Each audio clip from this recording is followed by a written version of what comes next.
দিন শেষ শুরু হয়ে গেল অনলাইন পদ্ধতিতে যুবসাথী প্রকল্পের আবেদন প্রসিডিওর। তো এই যুবসাথী প্রকল্পে বাড়িতে বসে মোবাইলের সাহায্যে বা কম্পিউটারে কিভাবে আপনারা স্টেপ বাই স্টেপ প্রসেসে আবেদন করবেন, কি ডকুমেন্টস লাগবে, আবেদন করার পর কিভাবে আপনারা অ্যাপ্লিকেশনের স্ট্যাটাস চেক করবেন, তা আজকের এই ভিডিওতে শেয়ার করব।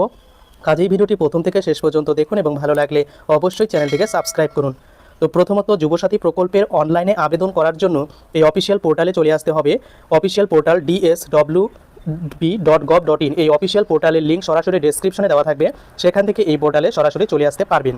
বর্তমানে দুয়ারে সরকার ক্যাম্পে প্রচণ্ড ভিড় হচ্ছে, তো সেই ভিড় সামলানোর জন্যই কিন্তু বর্তমানে অনলাইন পদ্ধতিতে আপনারা বাড়িতে বসেই আবেদন করে দিতে পারবেন।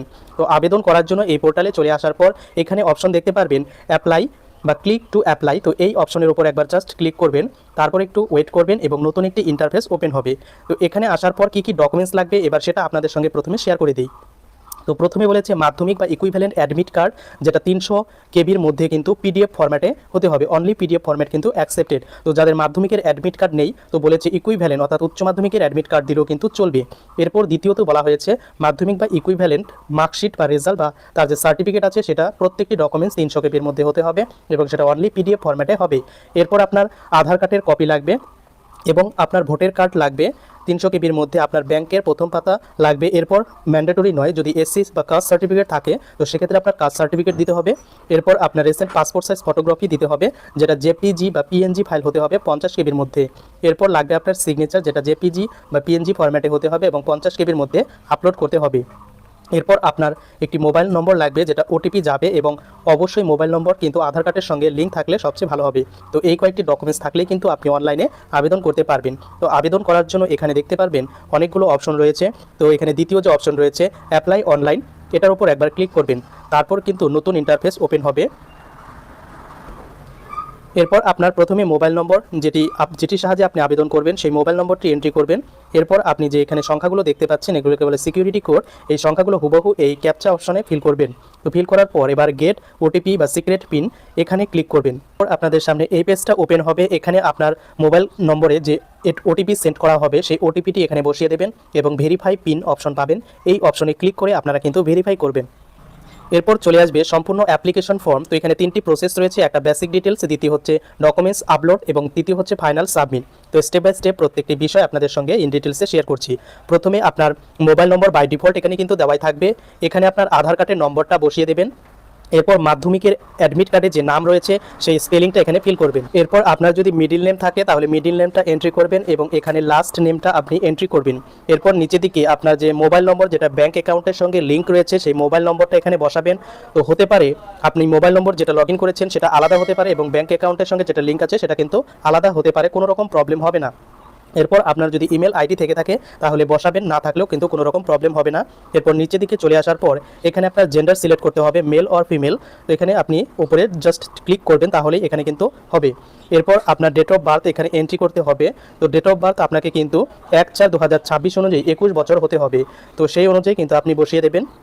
এরপর আপনার ফাদার্স নেম এখান থেকে এন্ট্রি করবেন এবং এগুলো কিন্তু ক্যাপিটাল লেটারে ফিল করলে সবচেয়ে ভালো হবে।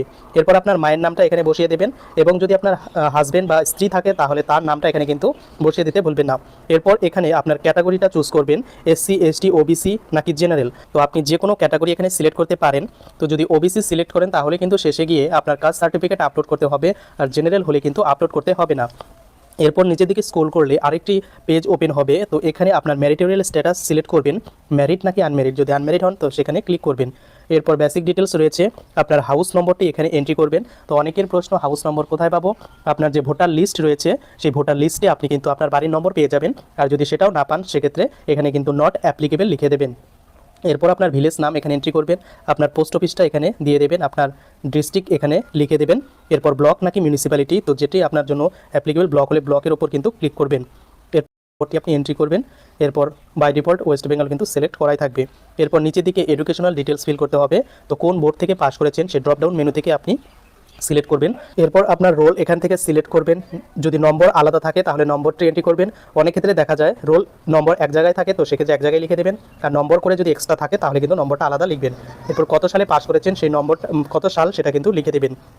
এরপর আপনার ভাইটাল ইনফরমেশন, সেটা হচ্ছে ব্যাঙ্ক ডিটেলস। তো আপনার কিন্তু আধার কার্ডের সঙ্গে ব্যাঙ্ক ডিটেলস যেটা লিঙ্ক রয়েছে সেই ডিটেলস কিন্তু দেবেন। তো এখানে এসবিআই সিলেক্ট করেছি, তো আপনার ব্রাঞ্চ নেমটা এখান থেকে দিয়ে দেবেন। এরপর অ্যাকাউন্ট নম্বরটা এন্ট্রি করবেন, আইএফসি কোড এগুলো কিন্তু ফিল করবেন। তো এরপর বলা হয়েছে যে আপনি কোনো প্রিভিয়াসলি অন্য কোনো স্কিমে আবেদন করে টাকা পেয়েছেন কি না, যদি ইয়েস হয় ইয়েস, নো হলে নো। তো এখানে কিন্তু দিয়ে দেবেন, যদি ইয়েস হয় তাহলে কোন স্কিম থেকে টাকা পেয়েছেন সেটা লিখে দেবেন। এরপর নিচে সেভ বেসিক ডিটেলস অপশন পাবেন, এই বেসিক ডিটেলস অপশনে ক্লিক করে আপনি কিন্তু ডিটেলস সেভ করবেন। এরপর আপনার ডকুমেন্টস আপলোড করতে হবে, যেই ডকুমেন্টসগুলি আপনি প্রথমে বলেছিলাম সেই ডকুমেন্টস প্রথমে মাধ্যমিক বা ইকুইভ্যালেন্ট অ্যাডমিট কার্ড আপলোড করতে হবে। আপলোড করার জন্য এখানে চুজ ফাইল অপশনে ক্লিক করে আপলোড করতে হবে, এবং আপলোড করার পর এখানে কিন্তু ভিউ বা আপলোডেড এনক্লোজ সেটা কিন্তু আপনি ভেরিফাই করে নিতে পারেন যে ঠিক জিনিস আপলোড হয়েছে কিনা। এরপর মাধ্যমিক মার্কশিট, এরপর আধার কার্ড, এরপর ভোটার কার্ড, এরপর ব্যাংকের ফার্স্ট পেজ, এরপর আপনার কাস্ট সার্টিফিকেট এবং আপনার ফটো, এগুলো আপলোড করে দেবেন। তো সমস্ত কিছু আপলোড করার পর এখানে সেভ অ্যান্ড ডকুমেন্টস অপশন পাবেন, এই অপশনে একবার ক্লিক করবেন।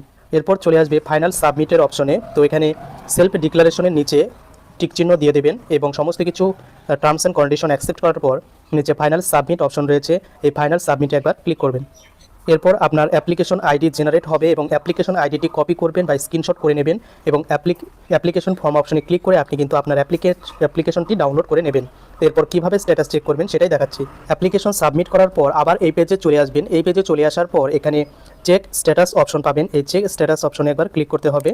ক্লিক করার পর এই ইন্টারফেসটা ওপেন হবে, মোবাইল নম্বর দিয়ে লগ ইন করবেন, তারপর আপনার অ্যাপ্লিকেশন আইডি দিয়ে চেক করতে পারবেন আপনার অ্যাপ্লিকেশন কোন পর্যায়ে বর্তমানে রয়েছে, অ্যাপ্রুভ নাকি ভেরিফাইড নাকি সাবমিটেড। তো এটাই ছিল আপডেট। কেমন লাগলো কমেন্ট করে জানাতে ভুলবেন না।